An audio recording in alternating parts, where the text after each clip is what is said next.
So I talked a friend into winter camping with me. I've had a few friends say that they're up for it and they're in, but they haven't done it.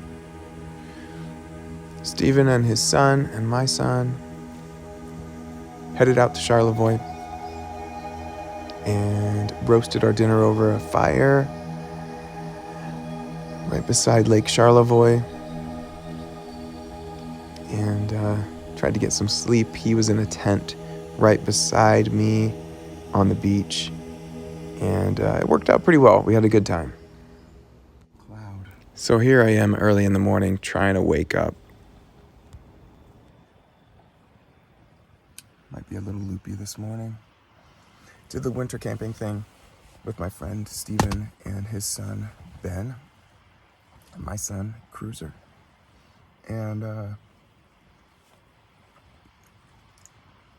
the boys actually stayed up in the house.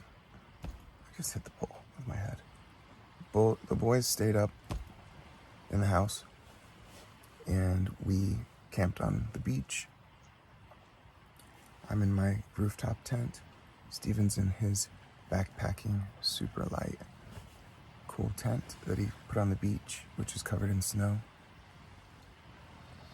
The wind picked up last night, so I actually got up in the middle of the night and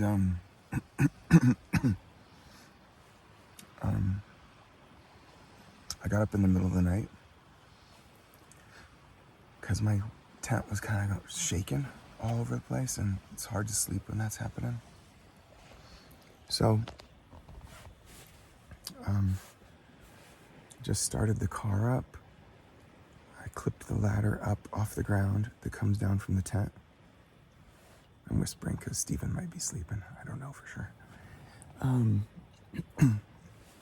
So I just started the car up, maneuvered around some trees, carefully made sure I had plenty of overhead room, driving under trees. I just drove myself and my tent around close to the woods to get out of the wind. And it worked. I don't know if you can smell that or not, but we got breakfast cooking.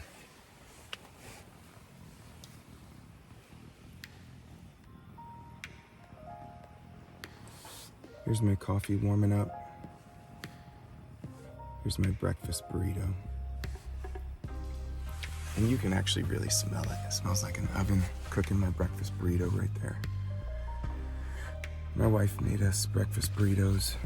Me and a friend, Steven, and his son, and my son, hanging out here on the lake in northern Michigan, trying winter camping again, trying to get better at it.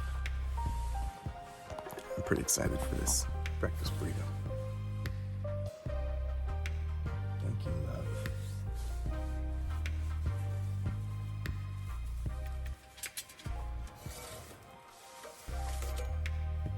My first time cooking on a buddy heater. I think if my wife was here, she would have said, "What do you mean? That's your first time cooking anything, anywhere."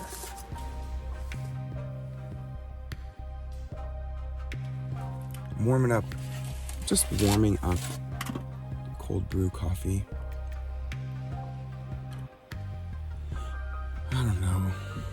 I know it sounds kind of lame and lazy, but I don't care. I'm not up for brewing coffee, but I am up for just warming it up by hanging it over the buddy heater. So simple. I'm all about things that aren't super difficult and a lot to think about, because winter camping is already a lot to think about. Probably my biggest struggle with winter camping, okay, it's the cold, but second biggest struggle would be the packing. It's a lot to think about, but once you get packed and get out there, it's great. Totally worth it.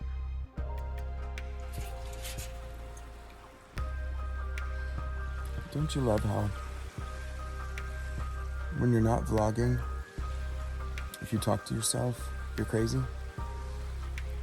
But if you're vlogging, it's okay. All right, time to check out that coffee pot, see if it's all warmed up yet.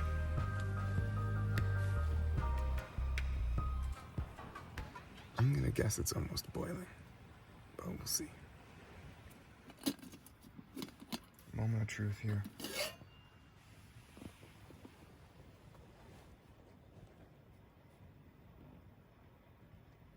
Get some sleep?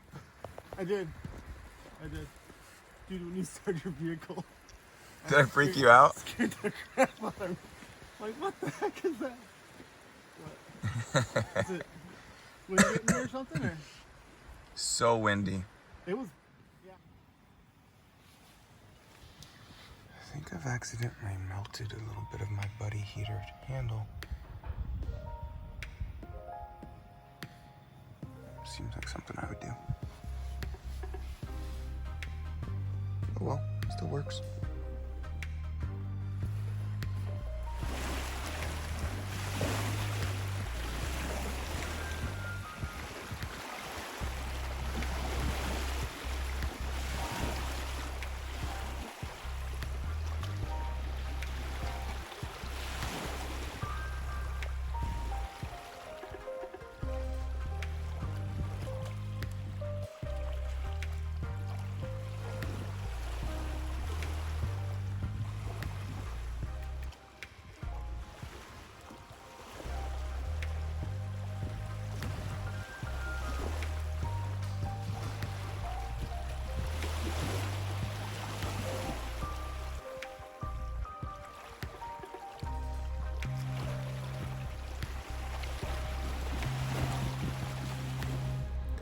All right, here's a little tour of the rooftop tent.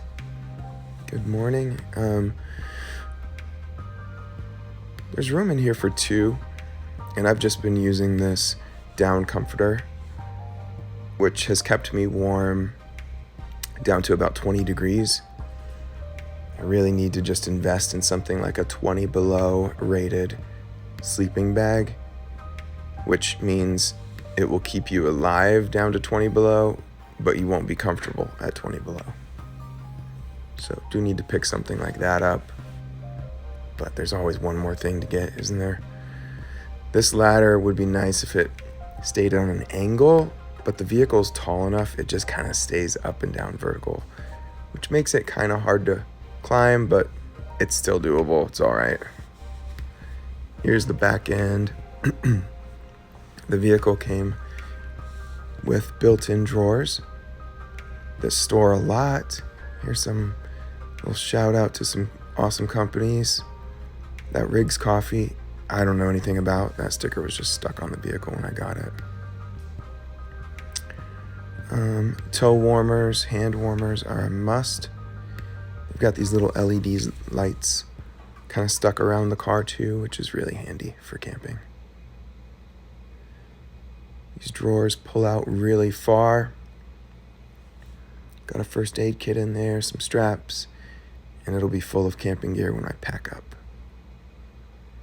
That's my son helping me pack up the vehicle and get ready to head home. He's throwing his sleeping bag in the car. That's how we do things. We don't fold stuff. We just stick it in there.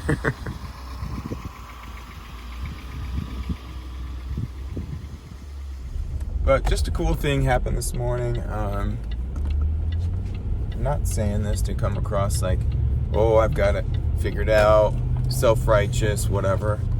That is not it for sure. I just honestly want to share and encourage anybody who's up for being encouraged or who this would encourage. So, anyway, woke up after winter camping, didn't sleep amazing, but slept fine. You know, it's what I signed up for, right? So, woke up this morning and kind of my routine is to try and connect with God right when I wake up, when I open my eyes. And so I go straight to the verse of the day. I try to pan past all the news feeds that there are that the iPhone puts in your face, and they're like, here's what you should think about today. I try to scroll right past that and go to the good news, and I've got it set so you can see the verse of the day from the Bible app, YouVersion Bible app. You can set the verse of the day right there on your screen. Today's verse of the day was found in John 15, and it's one that I've always liked, and it talks about how if we're connected to the vine, which is symbolized, the vine is symbolizing Yeshua, Jesus Christ. Yeshua is his Hebrew name. If we're connected to him, we can produce lasting fruit. What is lasting fruit? It's anything that's of eternal value can only be produced. That fruit can only be produced if we're connected to the vine, who is Yeshua. And his Father, our Father in heaven, is the farmer, that verse says. He's the one that, he's the farmer. Jesus is the vine. We're the branches. A branch that's disconnected from the vine gets thrown in the bonfire. The Message translation says the bonfire, which is kind of cool because we were sitting around a bonfire last night and we all smell like it probably. But if you're disconnected from him, you can bear no good fruit. I think it says you can do no good thing apart from Jesus. So that's sort of eye-opening, right? No good thing, no lasting good fruit can come unless we're connected to him and spend time with him, get in his word, seek him, walk with him through the day. Not just Sundays, every day, every morning. That's what I gotta do. Lost if I don't do that stuff. And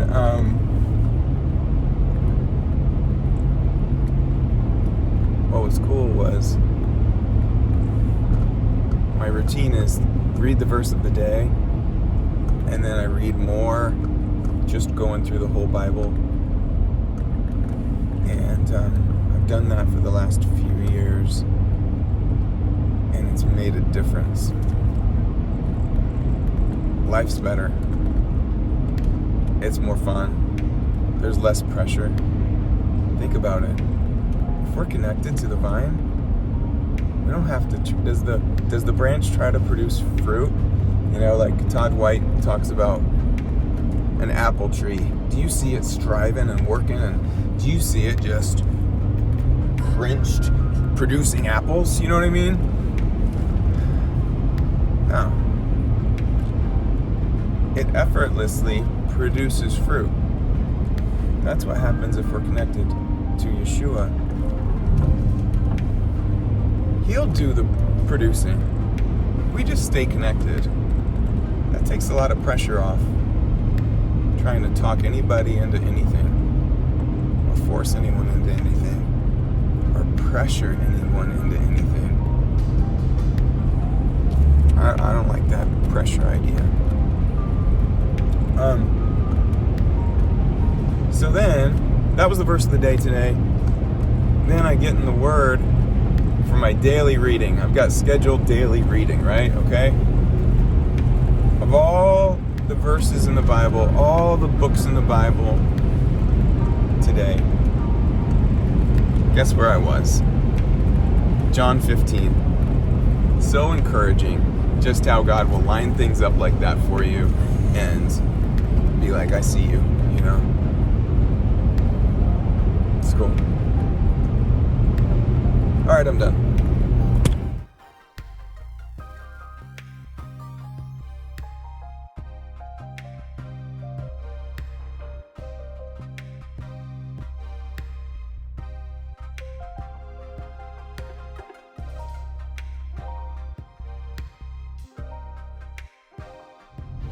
Let's go back to the last time you and I winter camped. Okay. What was the best part? It's being with more than one person.